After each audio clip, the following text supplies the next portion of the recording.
if the internet replaces functions of man, I believe that it will change a lot.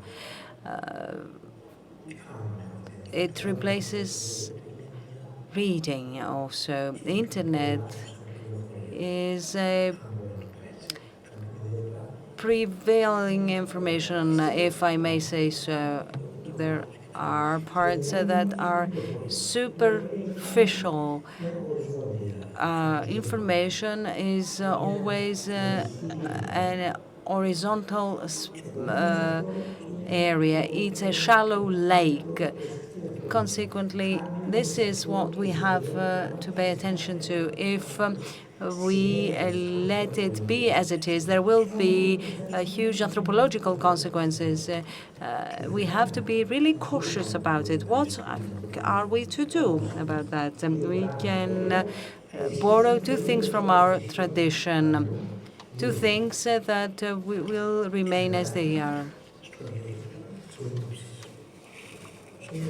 Nepsis and abstinence. As we say, the internet is a food that feeds you but also kills you. So we need to have abstinence and nepsis. We don't want this to allow this to overlap, to cover the spiritual functions of man. This is the trend. For instance, what we come across on a daily life. Is it normal to have a mobile phone working 24 hours a day? This is not at all normal. People who come and visit, the only thing they do is place the mobile phone on the table. Why? Why? This is an exaggeration. The speed. There is no way for you to find a way to answer, to think, to answer. The use of the internet adds stress.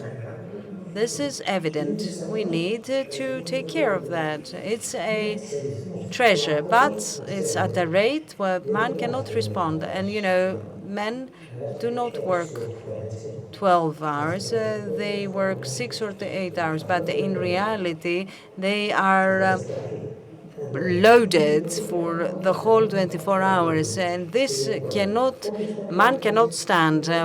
Man will destroy himself. I see people who are having a good use of the internet. And this is very nice because they know how to use it with regard to monasteries, etc. This is what they should take care of. This is the basis of the use. We need to use it, but we need to know how. Practically, what would you say to a young person in the internet? First of all, we need to cultivate the feeling of good use as a theory. We want to demonize the internet, but we need to culture the feeling that we are not to abandon everything. But since I understand what people tell me, this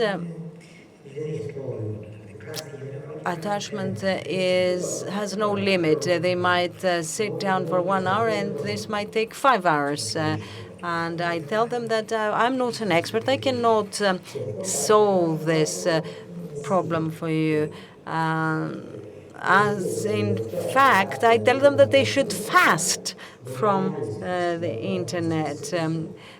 Following the days of fasting, Monday, Wednesday, Friday, fasting, no internet, then okay. The way you're going to use it, well, it has to do with you. I cannot do many things.